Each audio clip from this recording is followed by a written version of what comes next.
Sahabat Pemilih. Dinamis episode ke-15 kali ini akan mengangkat tema mengenai legalitas partai politik menuju pemilu 2024. Menghadirkan narasumber Kepala Seksi Politik dan Kewaspadaan Nasional Kantor Kesatuan Bangsa dan Politik Kabupaten Klaten, Lili Yunanto SEMSI. Dan akan dipandu oleh host kita, Kasubag Teknis dan Hukmas KPU Klaten, Ika Nurmaliana Dewi SE. Saksikan Dinamis hanya di channel YouTube KPU Klaten. Assalamualaikum warahmatullahi wabarakatuh. Selamat pagi, salam sehat selalu sahabat pemilih dimanapun Anda berada. Jumpa lagi dengan Dinamis, dialog dan informasi di hari Kamis persembahan KPU Kabupaten Klaten bersama saya, Ika Nurmaliana Dewi. Kita ikuti Dinamis, dialog dan informasi di hari Kamis bersama KPU Kabupaten Klaten. Sahabat pemilih, pada episode kali ini kita akan berbincang terkait dengan persiapan pemilu 2024. Sebagaimana kita ketahui, tahapan-tahapan pemilu 2024 sudah akan dimulai pada tahun 2022, yang artinya tinggal 1 tahun lagi berjalan. Ada banyak komponen-komponen yang sangat berpengaruh dalam penyelenggaraan pemilu tahun 2024. Salah satunya adalah peserta pemilu itu sendiri, yaitu partai politik. Untuk menuju ke peserta pemilu, menjadi peserta pemilu tahun 2024 tentunya ada tahapan-tahapan yang harus dilalui oleh partai politik, terutama partai politik baru. Seperti kita ketahui saat ini, sahabat pemilih, bahwa sudah ada beberapa partai politik baru yang mulai memperkenalkan diri dan mensosialisasikan keberadaannya kepada masyarakat dan khalayak ramai.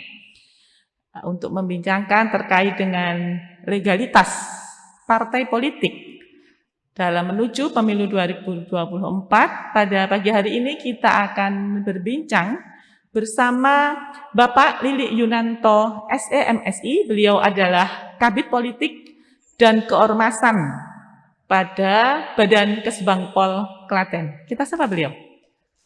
Selamat pagi Pak Lili. Selamat pagi, Assalamualaikum warahmatullahi wabarakatuh. Waalaikumsalam warahmatullahi wabarakatuh. Gimana kabar Pak Lili? Alhamdulillah sehat. Alhamdulillah sehat selalu ya. Alhamdulillah. Baik, terima kasih atas kehadirannya di studio Dinamis pada pagi hari ini Pak Lili.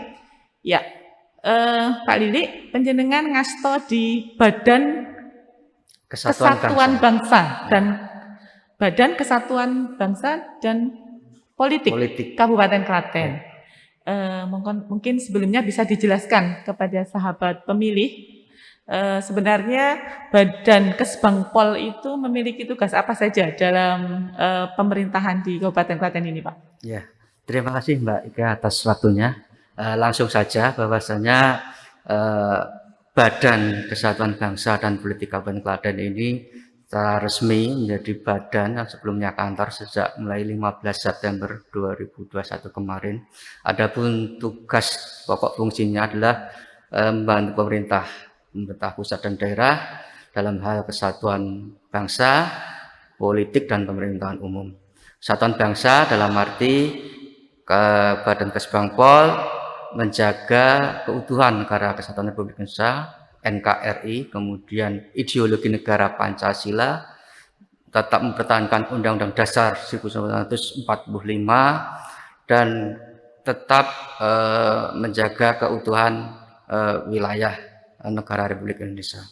Kemudian dalam hal urusan pemerintah politik, Badan Kesbangpol juga berperan dalam hal membantu penyelenggara pemilu maupun pilkada, dalam hal ini KPU dan Bawaslu, dalam hal fasilitasi demi lancarnya pemilu maupun pilkada di tahun 2024 nanti.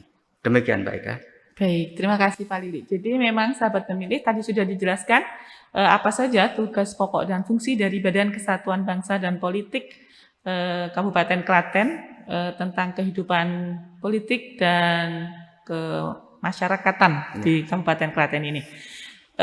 Dari kegiatan atau penyelenggaraan tahapan pemilu, Badan Kesbangpol memiliki peranan yang sangat penting dan selama ini memang sudah sangat bersinergi dengan bagus bersama penyelenggara, tadi disebutkan baik Bawaslu maupun KPU.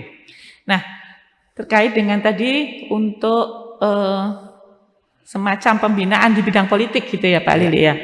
Ini termasuk di dalamnya bagaimana Badan Kesbangpol ini memiliki peran dalam kaitannya dengan administrasi kepartaian.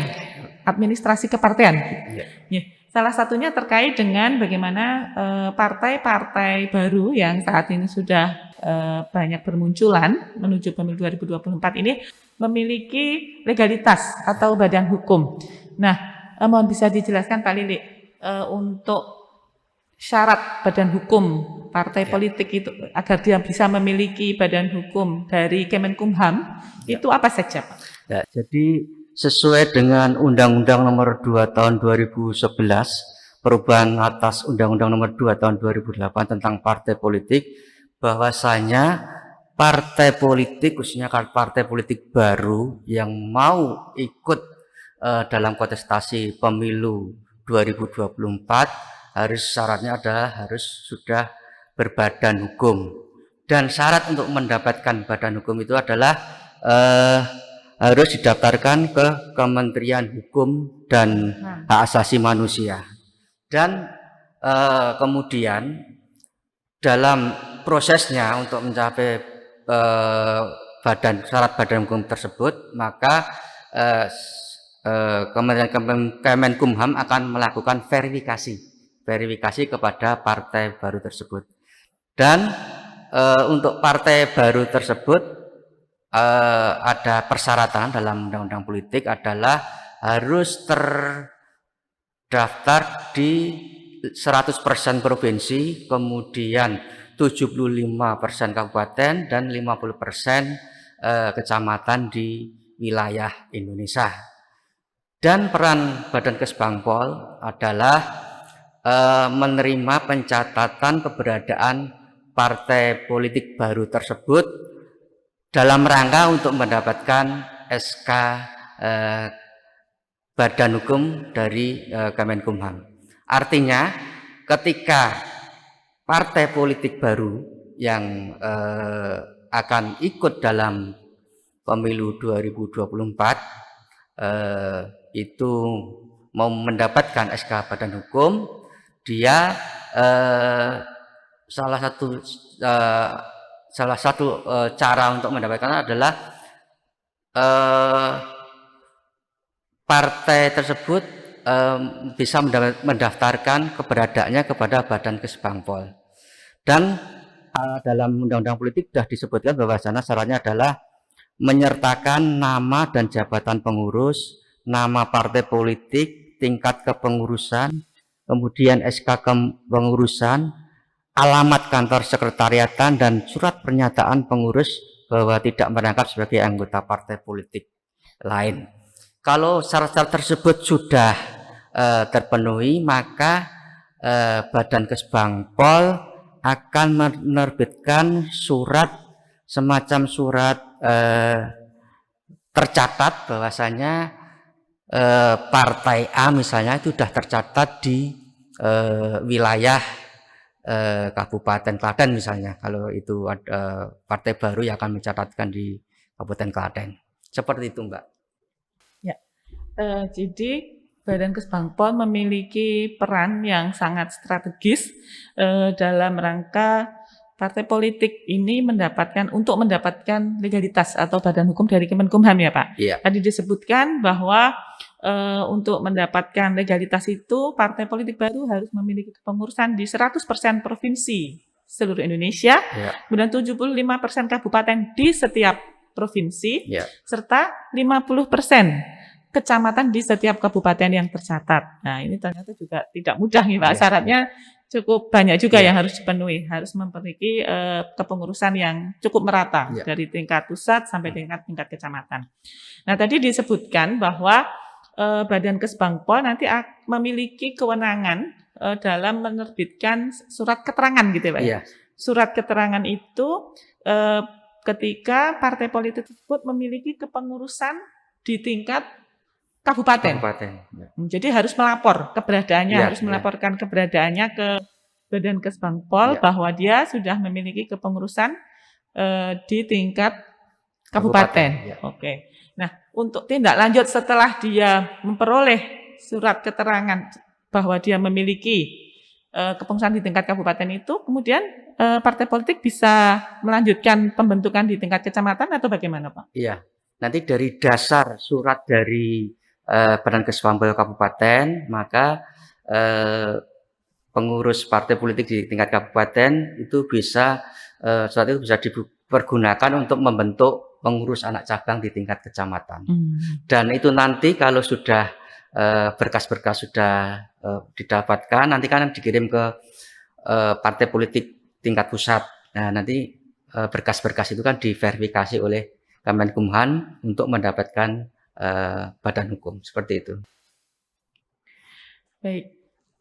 Jadi untuk sahabat pemilih yang kebetulan mungkin menjadi partisipan atau mungkin anggota partai politik baru yang saat ini sudah mulai bermunculan, mungkin bisa memperoleh pengetahuan lebih, atau juga untuk sahabat pemilih semuanya bahwa untuk memperoleh legalitas partai politik sebagaimana tadi disebutkan oleh Pak Lili, gitu ya Pak ya. Ya. Nah, kemudian Kesbangpol sendiri untuk bagi partai politik yang saat ini memang sudah settle, Ya. ini posisinya seperti apa Pak? Artinya apakah juga dalam rangka punya porsi untuk pembinaan atau seperti apa Pak? Ya. Hubungan dengan partai politik itu? Ya. Jadi kami akan selalu bersinergi dengan partai politik yang sudah ada, baik yang sudah mendapatkan kursi di DPRD maupun yang belum. Dalam arti kita selalu melaksanakan kegiatan pendidikan politik di wilayah juga, mengundang pengurus partai politik dan juga masyarakat dalam rangka meningkatkan partisipasi pemilih juga di tahun 2024. Demikian, Mbak. Ya, luar biasa. Artinya saat ini pun Kesbangpol sudah mulai bergerak Ya. untuk turut serta dalam mensukseskan gawe besar Ya, negara ini di 2024. 2024. Bisa diberikan contoh-contoh Pak? Mungkin tahun ini sudah ada program-program dari Kesbangpol untuk menuju ke persiapan dalam rangka mensukseskan pemilu 2024 di masyarakat. Ya, kami bekerja sama dengan Badan Kesbangpol Provinsi Jawa Tengah. Belum lama ini kita melakukan kegiatan tentang pendidikan politik, mengundang 40 orang dari partai politik, tokoh masyarakat dan juga ormas. Dan intinya adalah bagaimana masyarakat itu mempunyai kesadaran bahwasanya mereka mempunyai hak untuk memilih sesuai dengan hak pilihnya, sesuai dengan hati nuraninya, tidak mendapatkan tekanan dari siapapun. Demikian, Mbak. Ya. Baik Pak Lili, terima kasih atas penjelasan yang sudah panjang lebar ini tadi. Sebelum kita akhiri, kami mohon closing statement dari Pak Lili terkait dengan mungkin harapan, atau mungkin karena kita selama ini sudah antara KPU dengan Kesbangpol selama ini sudah terjalin kerjasama yang cukup baik dalam penyelenggaraan pemilu maupun pemilihan. Nah, mungkin mohon masukan atau saran dari Pak Lili terkait dengan persiapan pemilu 2024 agar bisa berjalan dengan aman, lancar, dan sukses. Monggo Pak. Kepada sahabat pemilih, bahwasanya masa depan bangsa itu akan ditentukan di tahun 2024. Untuk itu kami harapkan khususnya pemilih pemula di Kabupaten Klaten dapat menggunakan hak pilihnya di tahun 2024 sesuai dengan hati nuraninya. Demikian, Mbak. Terima kasih. Terima kasih, luar biasa. Apa yang sudah disampaikan tadi semoga memberikan manfaat bagi masyarakat Klaten pada umumnya. Sekali lagi, matur nuwun rawuhipun Pak Lili. Sami-sami, Mbak. Sahabat pemilih, demikian tadi perbincangan kita dengan Bapak Lilik Yunanto, SEMSI, Kabid Politik dan Keormasan Badan Kesbangpol Klaten terkait dengan legalitas partai politik menuju pemilu 2024. Terima kasih atas perhatiannya dan jangan lupa terus ikuti program Dinamis, like, comment, share, and subscribe YouTube KPU Klaten. Terima kasih.